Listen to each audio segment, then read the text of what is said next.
brings it all up here.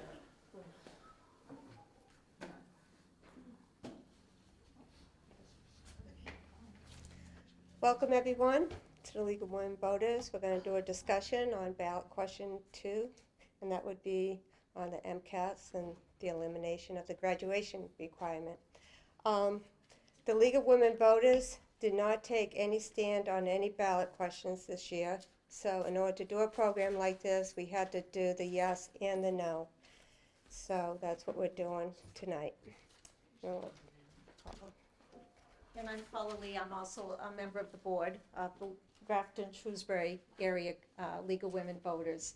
And so tonight, we're going to let each of our presenters introduce themselves and talk a little bit about their backgrounds, what led them to the spot where they've established a no, the MCAS should remain as a graduation requirement for high school students in Massachusetts, and the yes, it should be eliminated as a requirement for high school graduation. So we have Roberta Goldman, who is a retired member of the MTA and has been actively canvassing on behalf of the MTA. And we have Jill Norton, who comes to us from Concord and has spent most of her career in education as well. And so each of them will explain how they got to their opinions. Okay, and thank you all for coming too. I'll go first. She's going first. Do you want me to go first? Yeah. Okay. We're getting along. All right. So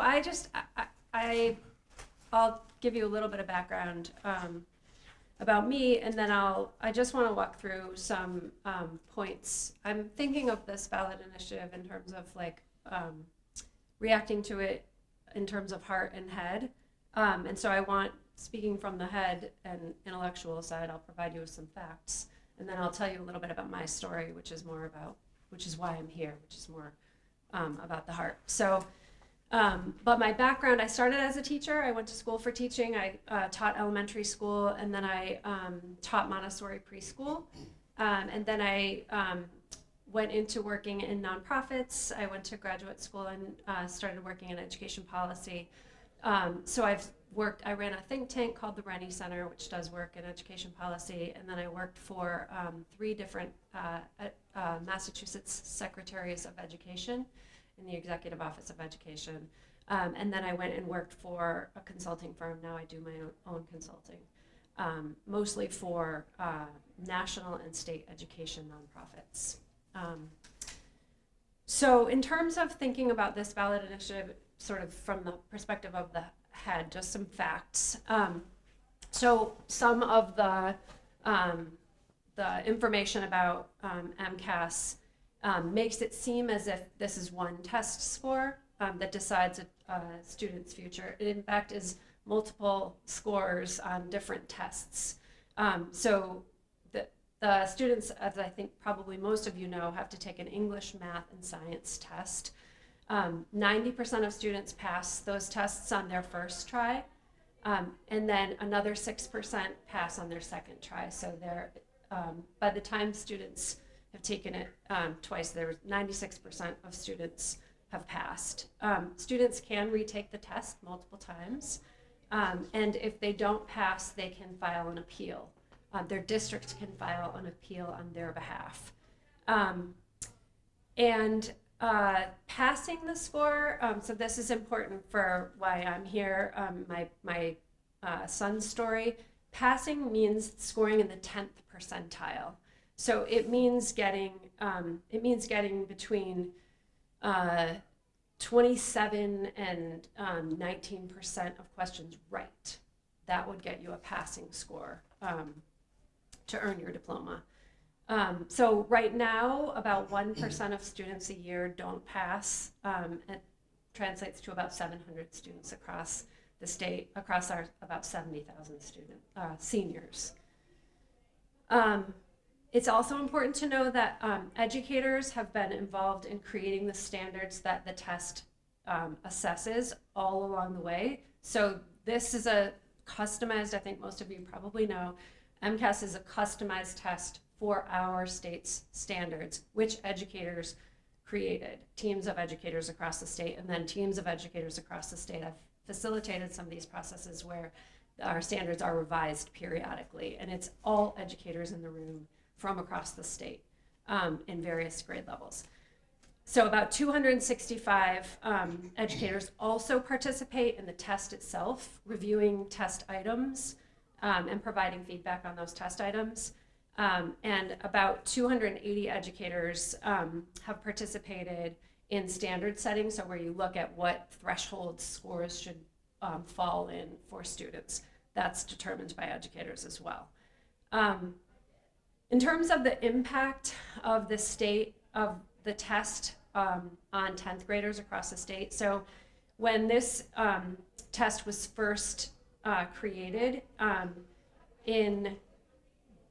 before it was created in 1998, students were scoring in math about 24% of students were scoring at sort of the passing range, and 38% in English language arts. And then the test became a graduation requirement and scores bumped up, so that by 2014, about 90% of students were scoring at the passing range in English language arts and 79% in math. So just to make the point that when the test counted, students put forth their best effort, and we saw scores increase.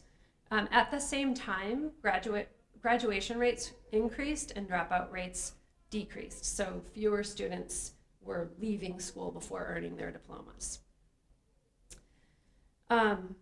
So in terms of whether the test matters for students later in life, the Board of Elementary and Secondary Education asked researchers at Brown University at the Annenberg Institute to look at the impact of MCAS scores over time. So they were able to look up to age 30 at how students did on their MCAS scores and then where they were at age 30. And they found that that scores did track with earnings, so that MCAS scores, in their words, predict future earnings. As scores go up, the earnings later in life go up, which as a parent I can say is not the whole picture, but is important for me to know and for us to think about. Okay, and so, and those, I mean, if you want to talk more about the data, if questions are there, I'm happy to talk about it. It's not just that it's showing disparities between different kinds of students. They did an analysis looking at the same kind of student in terms of demographics, school GPA, and at the same school, and still saw that the correlation of scores, higher scores, led to higher earnings. And then the other thing to know is that without MCAS, in Massachusetts, we made a policy decision that we were not going to require high schools across the state to have one uniform set of courses that they had to have students across the state take. So a Massachusetts diploma means you've passed your 10th grade MCAS in English, math, and science, and you've completed, you've taken civics as a required course in high school, but you don't have to pass it. And you've taken physical education. Those two are written into statute. So those, every graduate across the state has to take, and then they just have to pass. So the courses that your student takes are not required across the state. We are one of only 2 states that does that. Vermont is the other one. All the other states, like I'm from Michigan. In Michigan, they say all high schoolers will take 4 years of math. All high schoolers will take 4 years of English. All high schoolers will take 3 years of science, 3 years of social studies, and so on. In Massachusetts, we don't do that. So just since I'm in Shrewsbury, I looked up your graduation requirements for Shrewsbury High School. There is a recommended curriculum that the state has in place that is called Mass Core, which says 4 years of math, 4 years of English, 3 years of social studies, 3 years of science, 2 years of foreign language, 1 year of art. And those are also the requirements for the UMass system and for the state university system. Those are tracked to admissions requirements. In Shrewsbury, that is not what the high school requires for a diploma. In Shrewsbury, the requirement is 4 years of English, 3 years of math, 3 years of science, 3 years of social studies, a half a year of art, And so it doesn't meet the math diploma requirements for the UMass system. That means some kids can graduate without being at the threshold to apply to be admitted in a UMass or Massachusetts university. So it falls short in math, art, and world language requirements. Grafton is behind in art. They don't, they require all of what the state requires and what aligns to UMass and university requirements except for art. And then I put Northborough, Southborough in there. They're also off in math, art, and world language. So all that to say, there's a wild variation across the state. In case this matters, again, we're thinking about intellectually and like facts. The state leaders who have looked at this policy, the governor, the lieutenant governor, the attorney general, the Senate president, the House speaker, the secretary of education and his two prior secretaries of education, and the Massachusetts Association of School Superintendents have all come out as no on two. And the Secretary of Education, his quote is, if this passes, this would deliver us up to a place of no standard. We'd have 351 different standards across the state, which as state secretary, he's not comfortable with because there's equity issues. Okay, so I know I'm going long, I'm sorry. The actual reason I'm here speaking out on this issue, I've known all these things as a policy person, but I'm here as a mom. That's what motivated me to come and speak out on this. My son is 15 now, but he has dyslexia and ADHD, and we've known that since he was about 3. It runs in our family. We sent him into kindergarten knowing that he was dyslexic, monitoring him. We asked all along the way, can we see objective data? We know he's going to be off grade level. Can we just see? Nope, we don't share that information. We don't have anything we can share with parents that you'd understand. So we didn't have any way of knowing how. We knew he was off grade level. We didn't know how much. We didn't have any measure. We just had like classwork. So until he got to 3rd grade, we didn't have an objective measure. And then we had his MCAS scores. The teachers had been telling us he's making his own progress. My husband had said, you're worrying too much. He's making his own progress. We're fine. Then we got his MCAS scores. We were not fine. He was far below grade level, but he was recommended to move on to 4th grade anyway. Then he finished 4th grade. He still could not read, not functionally read. He could read if you took a very long time with each word, and even then would get many of them wrong. But he was recommended to move on to 5th anyway. We ended up intervening because I could see the trajectory, and I used to teach kids how to read as a Montessori teacher. So we pulled him out. He got a different learning environment. He's now at a vocational technical school as a freshman, and he's reading on grade level. It's very easy for me to imagine if he had stayed on that trajectory and I hadn't known and he kept falling far below grade level, not reading, and being passed along grade after grade after grade, that he would have could have graduated from high school without reading. So I think, yes, this test is a pain. My son would say it's a pain. He does not like this test. When I explained to him what we would have done if we hadn't seen the test scores, what his trajectory would have been, he says, oh, I need this test. He's testified with me before. Oh, okay, fine, we need the test. Because the not having it is so much scarier. To graduate high school without being able to read, without a basic level of skill that will mean that you can get into the college you want, or in his case, pursue the trade you want and not be stuck in an entry-level position, is what sort of motivates me to be here, because it provides a key backstop for kids like mine who would otherwise be passed along.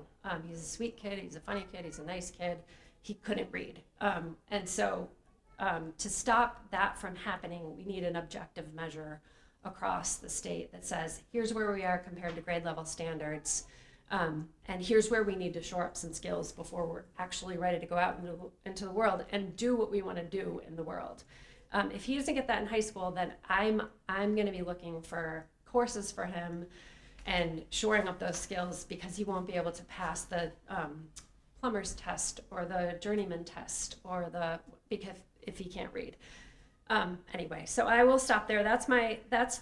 Those are the main reasons. And then I'd love to engage in conversation. I'm sorry for taking so long. And Roberta, before you start, I thought we would have people who might have questions for Jill to ask them. Sure. Is that okay? So are there any questions for Jill before we move on? So wouldn't the school have provided you with your son's reading level if he was getting like specific did. instructions?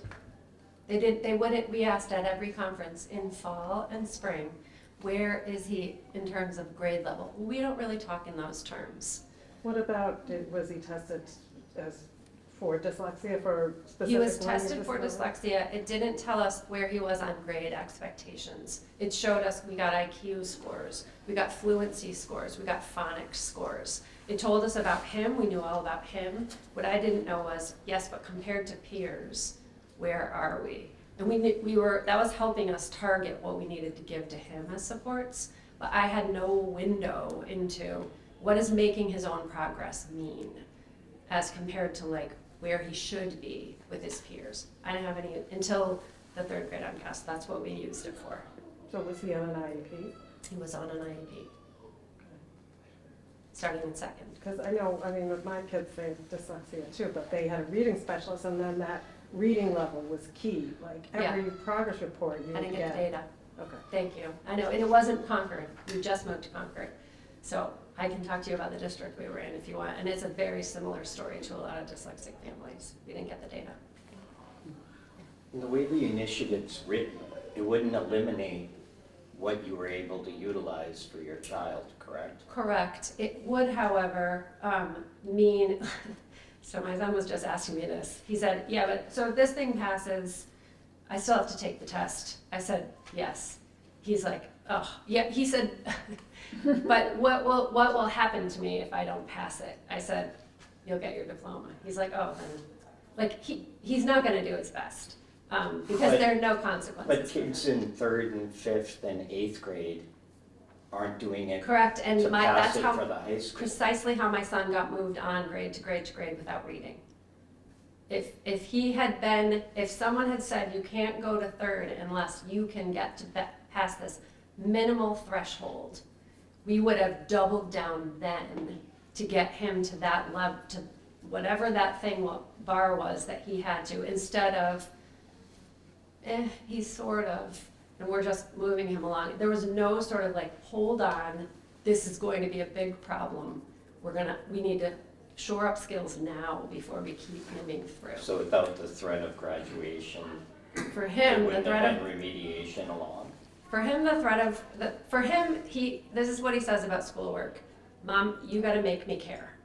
Like, so when he was young, I used to bribe him with ice cream to do his schoolwork, or I was, whatever it took to get him to power through and do the work that is not how his brain works, it's not what he would choose to do.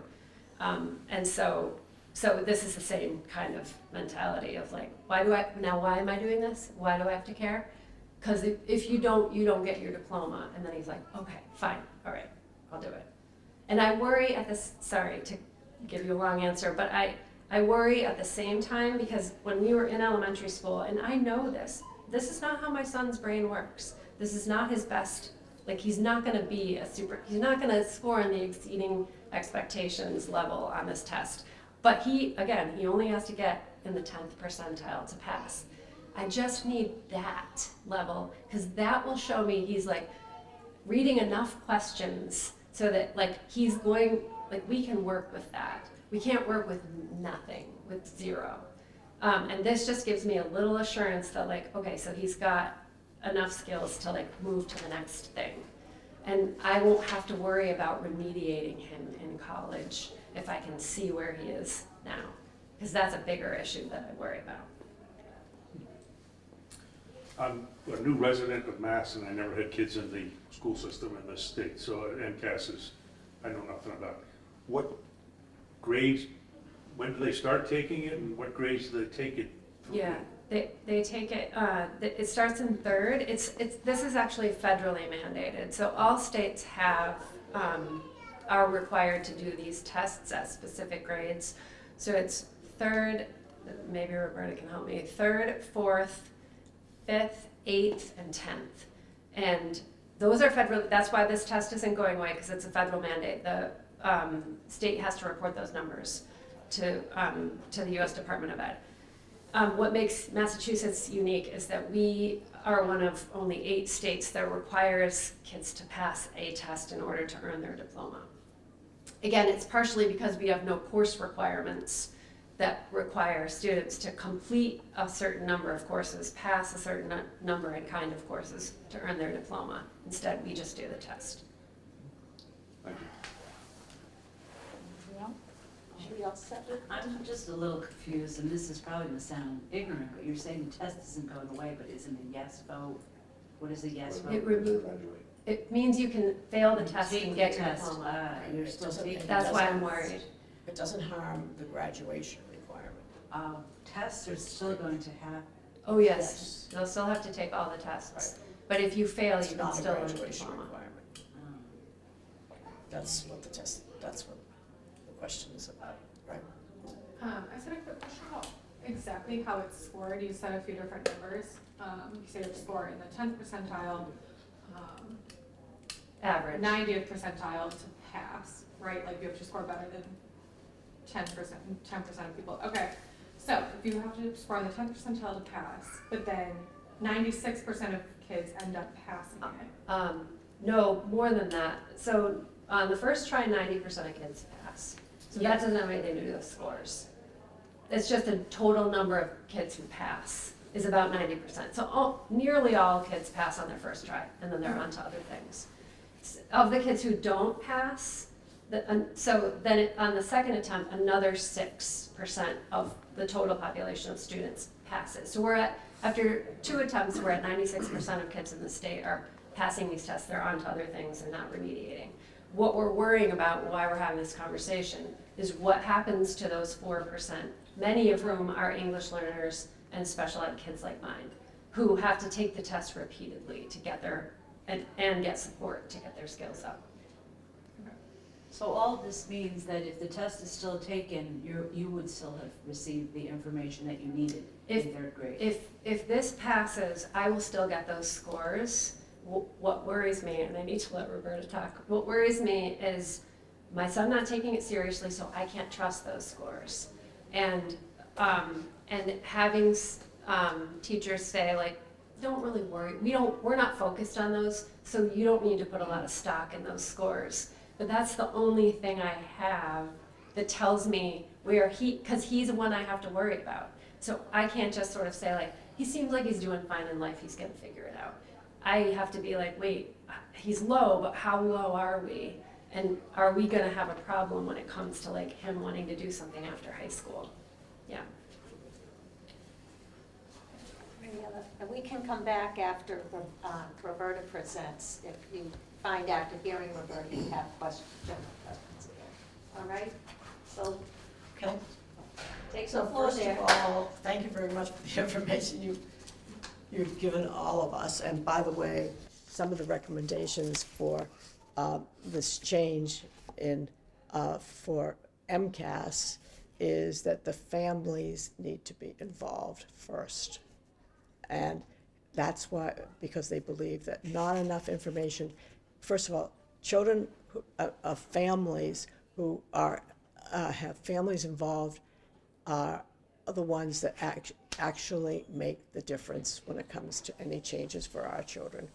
And that's a recommendation that's thoroughly, and she's a perfect example of a family that is making sure that not only her child is taken care of, but that this child knows that child and works with that child, and we need to have more of families involved in these testing. So she's perfect as far as that's concerned. Roberta, can you speak up? You have a lovely soft voice, but we want to hear everything. Oh, okay. Do we have anything like, okay. Is that better? That's just for the camera. Okay. Okay. Anyway, so families are really very important on this doing away with not labeling the MCAS as a graduation requirement. That's one thing. And she's absolutely on target as far as that's concerned. What we are really concerned with is that the whole student is taken care of when we said we think, and question 2, that we are unable, we want to make sure that the whole child benefits. And even those MCAS tests, which are actually complex little short tests, I mean, really, they are. I mean, you're reading, spelling, and math and all that. I mean, that's a pretty diverse test for a kid to have one test and be able to pass that test, really, in comparison to other things. So that's the first thing. So the recommendations are somewhat different after the test. If this question does pass, they're very much concerned about families and passing the tests that are required. Another thing is, if a child does not pass the test, and you have the statistics of who passes and how they change and all that, there is everything in there to take the child, all the children, and give them instruction on reading instruction. It isn't that it's going to be dropped, the reading instruction. I happen to be a language therapist in a disability clinic, and we teach, or in Gillingham, and we teach the language to make sure that the child gets the necessary equipment to improve on their reading. So it's not dropped. Reading is not dropped. But the contents of the tests are not dropped. It's to enhance the ability of everyone as well. If this initiation goes through, and we hope it does. So I've kind of written some information about how I think of it, and then you can respond to it. As we know, this question, should it pass, will eliminate the burden of high school students passing a standardized exam in order to graduate from high school, as you know that. And the exam fits into this criteria, and is the MCAS exam that we're talking about. So one student who has completed all of his or her courses satisfactorily should not be denied a high school diploma based on one exam. One exam may or may not accurately test the vast and diverse ability that a child has and the knowledge of the student, and that's factual. You may be good in reading, but you may be better in some kind of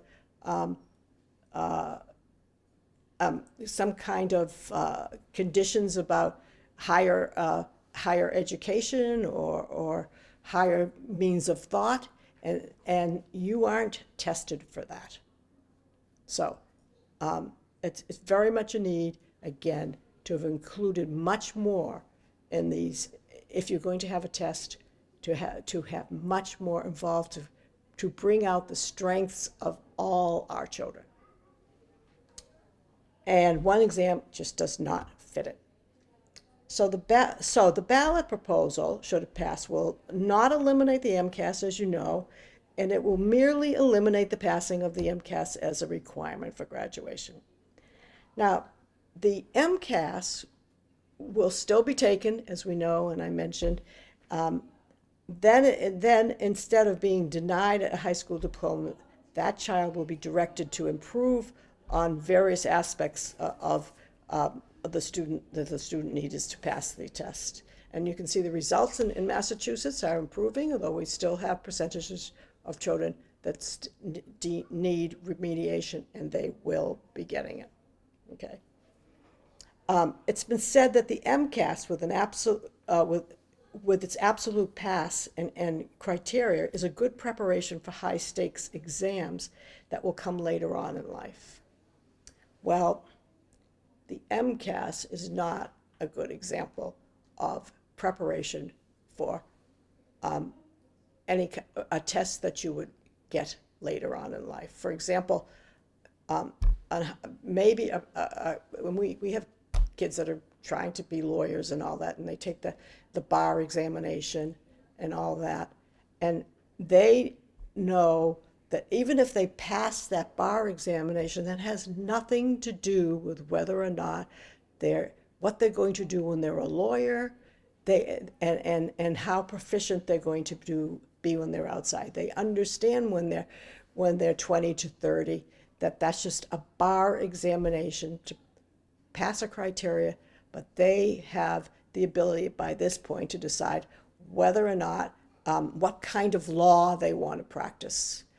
But a 14-year-old, a 15-year-old, a 16-year-old, and a 17-year-old does not have any idea of what this test means. They don't understand it, and they're adolescents, and yes, they get a free pass, but in fact they're teenagers, and they're going through the teenage factors of growing up, and they are not rationally understanding of what they are able to do. So we need to be thinking of that kind of thing, because they're not, these are 14-year-olds, 15-year-olds, 16-year-olds. They are impatient. Do we all know about teenagers? Or have teenagers? Or know of teenagers? They're impatient. They're everything that we can think of as they grow up, and they don't need to be burdened with the fact that they have this MCAS, that yes, they're free from passing it, but they could never have done it and all this kind of stuff. They're very irritated by it. I mean, they're teenage kids, and along with adolescents, it's more adolescents that you are putting on for 3 extra years as they try to get themselves through. So it is not a good factor for all children. It really plain isn't. Another thing, besides the extreme pressures that they have, it's hanging over their head for the rest of their high school years, because you've left them, even though you've left them pass, they're teenagers, and they are, they have to have this thing hanging over their head. And is this necessary to have it? These teenage kids and we all know what teenage kids are like. We love them, and we work with them, and we do all that. But they don't need something like this extra part hanging over their head in their teenage years. They're not ready for it, but they will have it. They will have it. And if in fact we eliminate the passing of the test as a requirement of graduation, then Massachusetts will lose its number. Oh, one of the thoughts is that it is said that if we eliminate the passing of this exam as a requirement of graduation, then perhaps Massachusetts will lose its number 1 ranking in the country of producing the best high school testing scores. No. We know that in Massachusetts, we're fortunate enough to be able to have, families that are right on it and helping the kids pass these tests. And there's plenty of reasons why they advance after they get out of high school. There are plenty of reasons. And they reach their potential through that, but not passing the MCAS tests, which is 4 or 5 elements of education that they needed to pass. But they are constricted by this. They finally grow up, we hope, because we all help them pretty much. But this test does not help them increase the ability that we actually know who they are. Just doesn't. So that comes in. So if we pass this MCAS, or doing away with the MCAS as a graduation requirement, there's a lot we can do with education. And we've seen already parents are first, and need to be involved with education. And I mean, we all have seen it begins in the home. It really does. And part of this whole agreement is to involve the family in helping the kids grow up. And they're a major part of furthering their education, and we all know that too. Our school superintendents also should be given the credit of the high performance of our students, because every day they work on different kinds of requirements and different kinds of educational furthering, and so they're a very effective. Whatever they do, the courses they give, they offer are very important courses for the children, and that's involved in making this child develop. The MCAS first started in the early 90s. I don't know about other people, but I was there in the early 90s, and they were a mandatory test. And does anybody believe that Massachusetts would not be a high-achieving state academically without the passing of this exam being mandatory to graduate? In the 1980s and the 1990s, these kids were bright as well, and the reason why we have them in Massachusetts is because we have a group of families and who are enriching the kids, and so they already were the first in the country as far as that. So we can't think that it's a kind of test that will make you get into the best college, or it's other things that go on in the schools that have helped children get into the best colleges, and that started way back in the 1990s when we started with this whole idea of testing the children, because it isn't so. And again, children don't need all this tension in the teenage years hanging around so that they can pass this test that really we know that they're going to, depending on where they come from and the teachers that help them, and we know that they're first anyway. We do. Or they're not first, but we know, but not the 4 different segments of that MCAS test. Just isn't.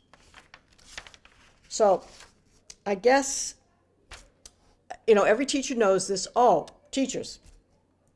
I have never talked to a teacher that says they enjoy teaching for preparing for the MCAS test. I've never talked to a teacher like that. I mean, if you're a teacher, you might agree with me, but I've never seen a teacher. No teacher wants to not to deal with it, but a teacher would rather be taking their time and taking one of the courses that the teacher is strong in and teach the kids in that and go from there. And that's why you see that really why teachers are behind this thing in such a way, because they know what they go through every day with those children. So for these teachers, for this reason, it just is not, the MCAS is just not a test that will answer the kinds of questions that you need. And also, of course, it's another thing, the children have to take this test, and I have never seen there may be a few children that are eager to sign up and take these tests, but they're not. That's because it's an exam that has been put on them, but I don't see anybody signing up for this test. Maybe a few, but they don't, because they'd rather sign up for the great kinds of classes that schools are giving. And so the children themselves aren't making this test, a responsibility, but they take it because they have to do it. They have to do it. So in closing, there are other ways for us, and I'm being in the group that believes that this initiative petition will enrich the situation for all our children, that we hope that the doing away with the MCAS as a requirement for graduation is passed. And meeting the needs as we are, but just let you know, there are so many things going on, and this MCAS test is not one of them to fulfill the abilities of the children that we have, or not fulfill the ability. So that's our reasons for making sure that the MCAS test is limited for graduation. So if anybody has any questions for anybody on why we hope you vote for question number 2, ballot question number 2. So if MCAS graduation requirement goes away, and Jill, you talked a little bit about the other graduation requirements, there's nothing kind of taking its place. It's just the other requirements. And what specifically are the other requirements to graduate? Very good.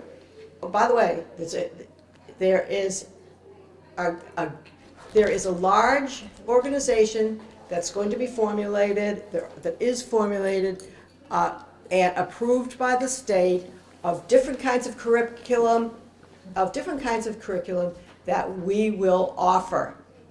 They're not just leaving it again to taking away one test and that's it. No. We want to enhance the lives of these children, and some are some are more, some are on some levels and some are on lower levels. But we have, if you take a close look at the definitions of what we're trying to get, we have an approved state group of people that, along with parents and family and all the kinds of things that we've talked about, that will develop a curriculum for our students.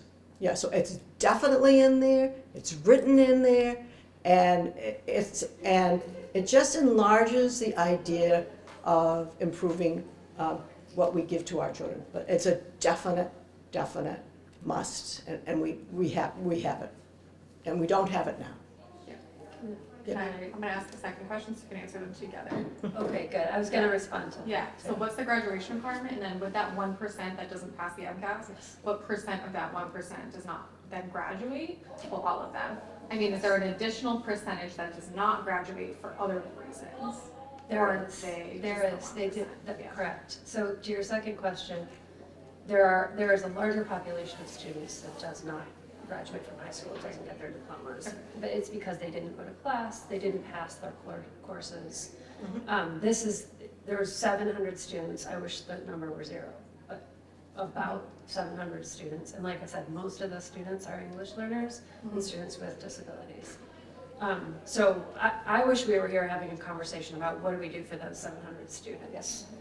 So that those 700 students were getting what they needed to get over this bar to earn a diploma that showed that they had the skills to pass this test. To your question about what is required, as Roberta said, there's a group of, so we have, as I said, a recommended program of study called NASCOR. It isn't required right now, so if this gets voted in on November 5th, and this class of seniors does not have to pass this test as a graduation requirement, there's not time to put something in place that requires. So in Shrewsbury, those kids who are getting a Shrewsbury High diploma will be falling short of the admissions requirements for UMass and state universities in math, world language, and art. And they might not know it because they're doing all the things to get their diploma. And that's my fear, that they could end up with their diploma and then go to apply thinking that the diploma means I'm ready for college, and find out, no, you have more classes to take because you're beneath the admissions requirements, or you need to go to a community college, which will take your diploma and you'll have to earn additional requirements. Just to finish that, sorry Roberta, then I will let you go. No. There's legislation that is been promised to be filed to make NASCOR, it's Senator Lewis, isn't filed yet, and it is intended, I think, to make these course requirements required. There's not time for that. between this passing and that will take years. So there'll be classes who graduate with all different coursework and thresholds. And like I said, like my main fear is kids like mine who would go all the way through without an indication that they can read and have basics. I mean, I wish I could tell you exactly how they're going to handle that, but all of us, many of us have been in different kinds of committees on trying to make improvements and all that, and it does take a while, and you may be right, but the push is there, definitely, to make sure that the kind of education coming from our children will be much more beneficial for all children. And this particular large group, as we talk about, is probably being selected as we stand here, you know. And like a lot of things, it may take more time than we want, but in reality, it is the right way to go. And again, if you're a parent, you've got to do exactly what she's doing, making sure that the kid is ready for whatever the next step is. But that is what we don't have. We haven't involved, again, families. We haven't involved. We've involved teachers, but we want to involve them more. I mean, and we've involved other people, but these are people that on this committee that are demanding that we have these kind of changes. They are. And I hope they move fast. I wish I could say something better.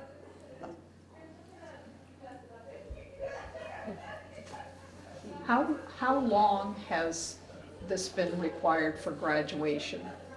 I take it was instituted by the federal government, that just everybody had to take it? No? It started here first, and the federal government modeled their policy to require these tests on Massachusetts. Oh, okay, so Massachusetts started it? My former boss, Paul Revel, and a bunch of folks from the business community banded together and asked for this Massachusetts Ed Reform Act of 1993. And it put the standards in place because before we didn't have standardized grade levels. Mm-hmm. So you could get, geometry multiple times if that's what the teacher was focusing on, and you could study wolves in first, second, third, fourth, but miss out on studying geography. But this sort of gave us like a uniform, all first graders do this, all second graders do this. And it said we're gonna test at the end. We didn't used to test in as many grades, but the federal government required more grades. We only tested in 3 grades initially. But because of the federal requirement, we had to add more grades. So we did have the high school. If you're going to talk about length of time, I mean, it was voted on in the legislature first. I was in the legislature at the time, and I regret that I voted for it, to be absolutely. It was the early 80s, though, that's what That's you're right. saying. And by the time it got, I think it was the 90s when it started. Yeah, and the requirement didn't count, so then there were 5 years to ramp up, and That's 98 is the first Right. year where it was given, and it didn't actually, so I have the slide right So here. it's like 25 years we've been doing it. Yeah, we just celebrated 30 years of the Ed Reform Act Okay. last year, and so I'm sorry. I have other, just to follow up on one of your points, Roberta, about our first in the nation status. Yeah. But I was a special ed teacher for, over 35 years, and I was teaching at a local high school when the curriculum frameworks were introduced into that particular high school. And one of the things as a special ed teacher that I found the most important and invigorating was, for the first time, we were holding special ed students to the same standards as regular ed students. I was hired to work with 6 students were freshmen coming in as freshmen. And I sat in on 2 or 3 of the IEP meetings, and basically I was told, these kids are never going to graduate from high school. So, just kind of pat them on the head and keep them quiet. It was this was part of a law that was enacted in 1973 or thereabouts, where students who were in, private institutional types of schools, because they had behavioral issues or very significant learning issues, and they were kind of supposed to be educated in the public schools. The federal government was providing funding for these programs, so the program I piloted was one of those programs. So the really important, I think one of the most important positive results of the curriculum frameworks was that regular ed teachers could no longer say, take them to the closet, teach them, and if they, as long as they put in a good effort, you can give them an A. And that just didn't sit right with me at all. And you had regular ed teachers then, because these kids now had to be included in regular ed classrooms. And those teachers had to take responsibility for making the accommodations and modifications outlined in IEPs, and just holding the students and giving them honest grades, and working with us as special educators to figure out, okay, if the student is not able to achieve, what can we do together to help that student meet the standards, at least at a minimal level. And to your points, I certainly hear what you have to say, but I think the other side of the yes, we need to get rid of the requirement, because we're not getting rid of the tests, is that in so many places, the kids who are failing and having to take the test multiple times are the English language learners. Yes. Are the students who come from lower socioeconomic groups, dysfunctional families, and that can come from lower economic as well as higher economic. And so it's that piece, and as a special ed teacher at the high school, I sat with kids in their junior year and 4 or 5 times in their senior year, and spending all this time trying to pass these tests. And that's where, I feel like, a lot of the MCAS testing takes up an enormous amount of time each year at the 3rd grade level, at the 5th grade level, and at the high school level. And I think that's the complaint from many teachers, is how much time we have to spend prepping kids for these, to take these tests and succeed, rather than to spend the time providing quality education and spending the time with the support staff to identify the kids who are falling behind and make sure they're getting the services that are going to help them get caught up and stay, and operate at this high level.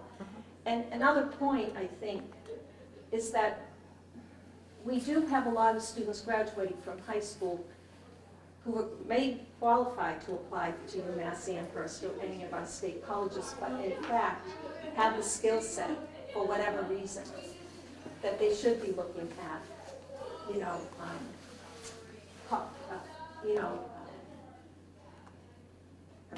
community college or some kind of training programs. And I think that's the other piece of some of the high schools.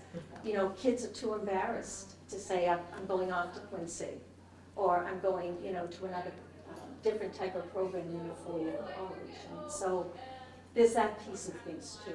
But I do think that this whole piece is, the MCAS test is still there. And I think, I do think that at least in the school districts I've been involved with, at the 3rd and 5th grade level, there's been a lot of effort made to use the results of the test to help students and school districts really support the students who are lagging behind. Another thing is, of course, there are private schools that families send their children to, but that's not our function. And of course, certain private schools, we pay for, even the state, and have to pay for those private schools. It's the public schools that get deterred from when we start paying for, when there is no private schools for us. I mean, there's, I don't, I'm, you know, I really am opposed to private schools in talking with this discussion. But, you know, it has become a burden on us, some of the private schools, but people who have money are able to do it, and that's the way that goes. And sometimes we have to pay for it, and sometimes we don't, so. But I do think, you know, in education, it's, you know, if there aren't, you know, this is new to me. I didn't realize there was a discrepancy. I thought that the state had uniform standards, so this is very new to me. And, you know, so if that's the case, and that needs to be improved. Does, we don't have time to improve it before this validation goes through.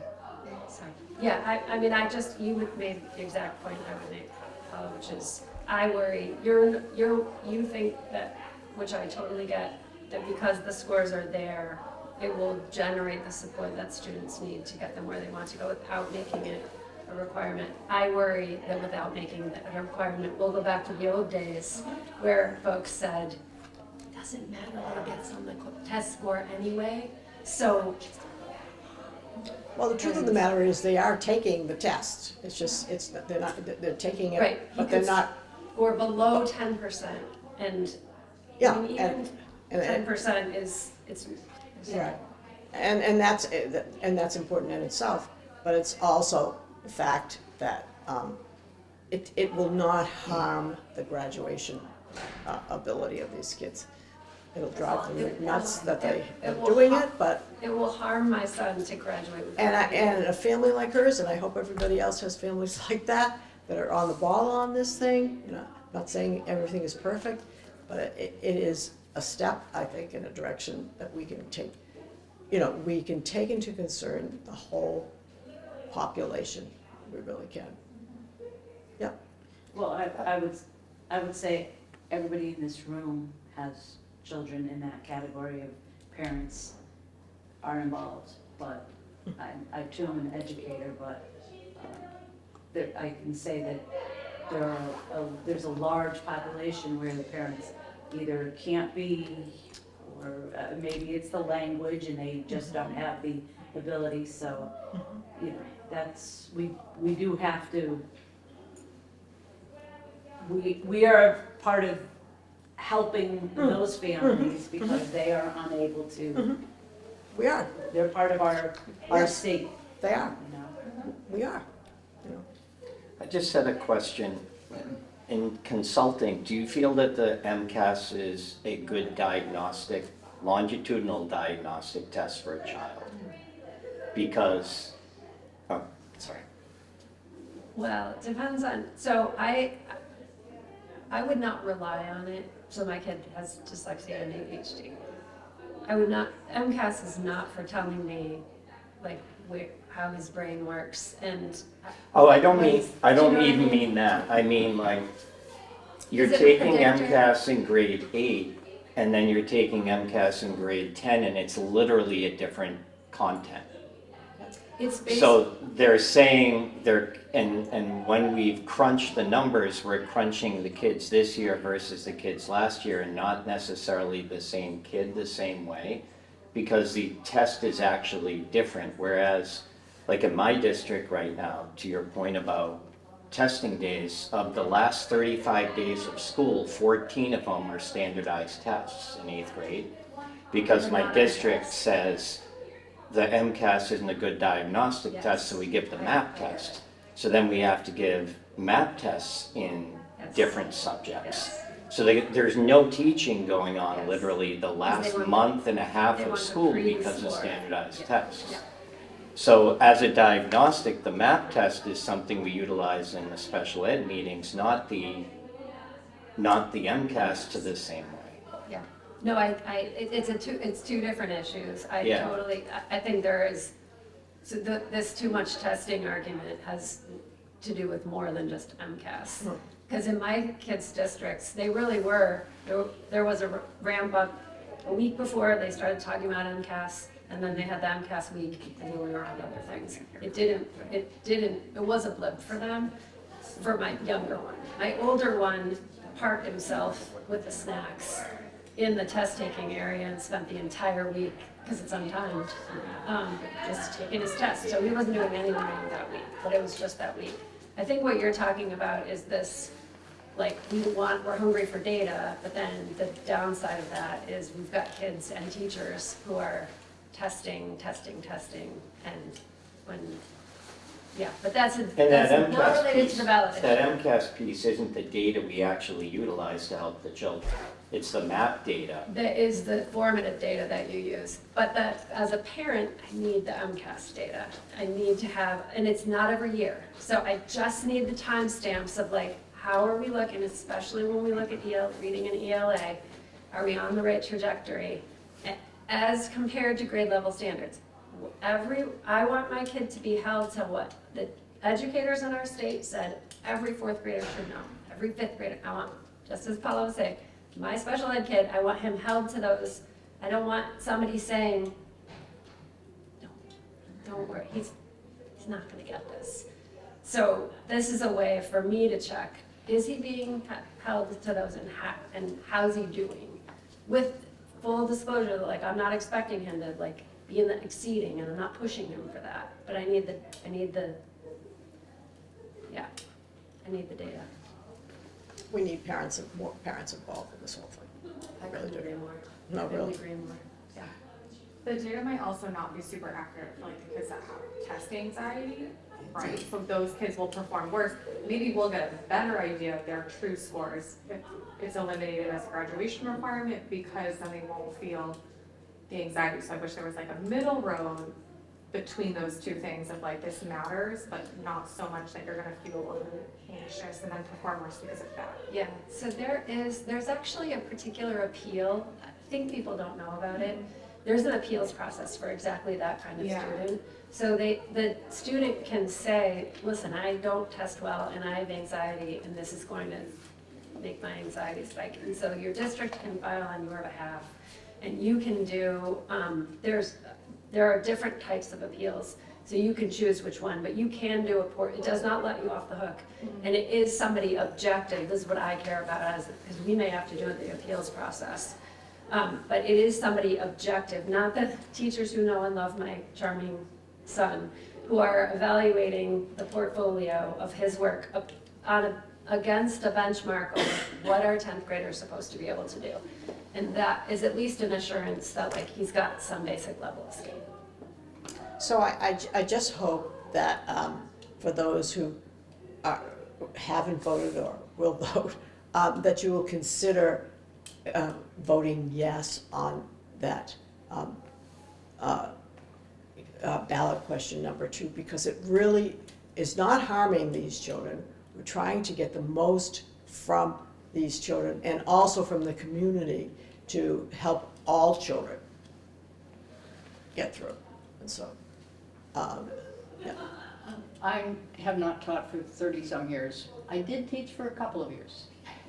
After having a wonderful life, and I've lived pretty long, I taught in Worcester, and I specifically taught math students who had failed the MCAS test. And their families couldn't help them in any way, shape, or form. Right. And my kids did great on when they took the MCAS test again. And they would not have gotten that attention if the school hadn't had it as a requirement. So it's just another thing. The other thing that I'm kind of biased on is I like taking tests. I'm one of those people who just gets really excited.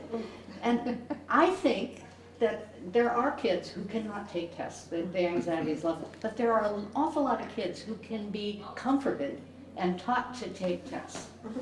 And I'm all in on that because that's life. And I'm kind of not into the whole thing of coddling the kids and the stresses, they have a lot of stresses in their life. The testing does not have to be a stress, and I watched the kids take it. And the kids didn't appear to me to be way stressed out. They took it seriously, and that's good. Well, my son would say that he was way more stressed for his final exams Yeah. in his courses than for MCAS. that was test anxiety for him. It's like, oh my God, it's the final.